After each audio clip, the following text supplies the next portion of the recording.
Hello and welcome to another video which is going to get you the top grades. Now the quick answer to this question is always do the theme question rather than the character question if you can. And if you are doing the character question, actually answer it with a theme. Let me explain. Our brains for over 100,000 years have memorized things through story. Before the invention of writing, human beings transmitted information from one generation to the next through memory, through story. Our brains are hardwired to love stories. And what makes stories work? The characters. And so when we think about characters, we naturally think of them as real people. Now this is a terrible idea in a literature exam because the examiners are obsessed with this word, the construct. What they mean by that is that authors have constructed, built up a character to represent the author's ideas. The ideas about what? About the theme. So when an author creates a character, they're not really trying to create a real person. They're creating the illusion of a real person for a purpose, to get across that idea about the themes. So what does this mean? If you want to get inside the head of the author and write about their purpose, their perspective, their point of view, well, then you have to write about characters as though they are cogs in the machine that represents that point of view, or as though they have a symbolic reason for being there. So, for example, if we take Macbeth, you can see that Macbeth isn't just there to be a human being. He's there to represent kingship. He's there to represent ambition. He's there to represent the martial society, a society based on violence and war. Lady Macbeth, on the other hand, isn't there just to represent the individual woman. Lady Macbeth, she's supposed to represent the idea of motherhood, again the idea of ambition, what happens in a patriarchal society when women are denied power, so she then becomes a patriarchal woman. She's there to explore this Christian idea of original sin and how Eve, as in Adam and Eve, was the worst transgressor, the worst sinner, because she was first tempted by the fruit from the tree of knowledge of good and evil, by the serpent, and therefore her sin was deemed, judged to be worse than Adam's, which is why she's seen as that fiend-like queen at the end, whereas Macbeth is just dismissed as a butcher. She is a traitor to her sex. Now, you don't get those ideas just by considering the characters in themselves and what motivates them. You have to ask yourself, what is the author up to and how is he or she motivated when they're acting, constructing on this character? This works just as well with the poems. So imagine you're studying My Last Duchess and you have to consider this Duke character who's had his wife assassinated. Now you can talk about his motivation for doing that and treat him as a character. But once you start treating him as a construct, we're looking at the themes. Why is Browning writing about this aristocratic male who lived 400 years before Browning did? Well, he's trying to show that the aristocracy, the ruling class who are nobles by birth and who have inherited power, they haven't been voted there like we have a democracy now, these nobles have inherited power and they are inherently abusive. They assume that their wealth and power gives them the right to do anything they want.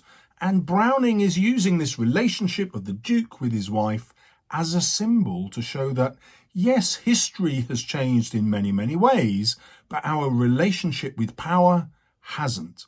He is a poet who wants a democratic society. In fact, he's left Britain to go and live in Italy, partly because he's rejecting the society that he's grown up in because he sees it as corrupt and too much power is in the hands of landed gentry who inherit their wealth. Now, you don't get that analysis if you're just thinking about the character as a person. But once you go in at the theme, obviously you're writing about the author's purpose, and the marks just fall into your lap or any other part of your body that's waiting for them.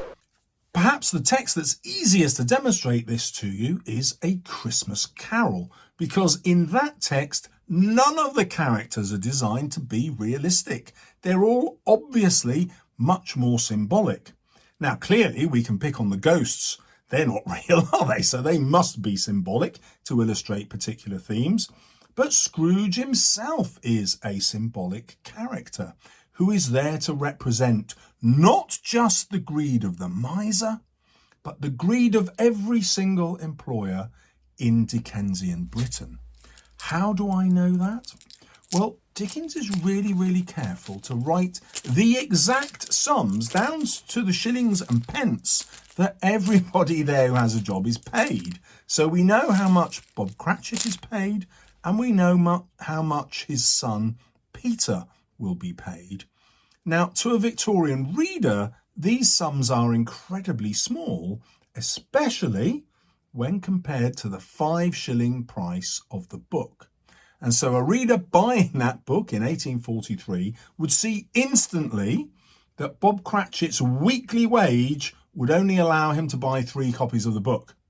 In other words, they would know that they are incredibly wealthy, those readers, in comparison to the ordinary working man like Bob. Now, if Bob represents the working man, you would ask yourself this: why doesn't Bob Cratchit just go and get another job? Why does he work for this abominable human being, the bar humbug Scrooge? Well, the answer's simple. Scrooge, as an individual, is a horrible human being. He's a miser. He loves money. But, this is crucial, he pays the same as everybody else. Okay, so with his own money, yes, he's incredibly tight, but he still pays Bob Cratchit what Bob Cratchit would earn anywhere else. And so Dickens' wider point is, listen, you've got this little Christmas tale where I'm telling you about the reformation of this odious character, Scrooge, but step back a bit and realise that you, dear reader, are behaving exactly like Scrooge to your employees. Are you paying them more than 15 shillings a week? I don't think so. Now, every single reader at that time would have employed maids of all work. They probably would have had several servants in the house, most of the people who could afford that book.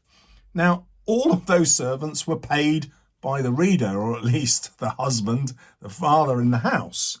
Now, he then has to justify to himself how Scrooge is such an immoral character, and he, the reader, the employer, is a moral character, if he's actually paying wages which are totally in line with how much Scrooge would be paying his employee. In other words, they have to look into their own actions and realizing that they are failing society by failing their fellow human beings. Now, Dickens doesn't get there by treating Scrooge as a real person. He does the opposite. He treats Scrooge as a kind of symbolic hate figure, almost a pantomime villain who he can then convert into another pantomime sort of figure, this baby-like laughing bloke at the end who's just so happy to see everybody. Definitely not realistic, but that's the point. He's trying to get the reader to think about reality. Whose reality? The reader's. Like, he's asking the reader, are you a villain or a hero? It's obvious in what you pay your serving staff at home that you're a villain. Change your ways. A servant is not just for Christmas. Now, hopefully you've got a flavour there of how easy it is to get into the top grades once you start thinking about the author's intentions. And the only way to do that really is to treat the characters as constructs, remember that word, use it in your writing, and therefore look at their symbolic power as in how much they represent the author's thinking about society and the issues of society at the time. Now YouTube thinks it can predict exactly what video you want to watch next. Let's see if it's right. Click on the video appearing now. Or is it now? Or now? Good luck. See you soon on my channel.